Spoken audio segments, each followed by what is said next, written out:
اس وقت موجود ہیں بہت ہی عظیم ہستی اور بزرگ کے مزار پر، جن کو دنیا سلطان شمس الدین التمش کے نام سے جانتی ہے، اور یہی وہ ہستی ہے جنہوں نے تخت اقتدار پر بیٹھے ہوئے بھی اللہ کی بندگی کا وہ مظاہرہ کیا ہے جو رہتی دنیا تک کے تمام بادشاہوں کے لیے ایک مثال بن سکتا ہے۔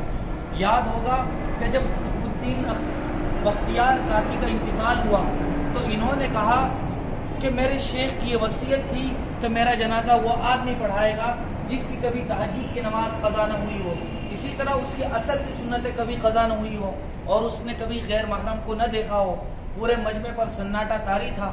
لوگ تلاش کر رہے تھے ایسے آدمی کو جس نے اس طرح کی زندگی گزاری ہو۔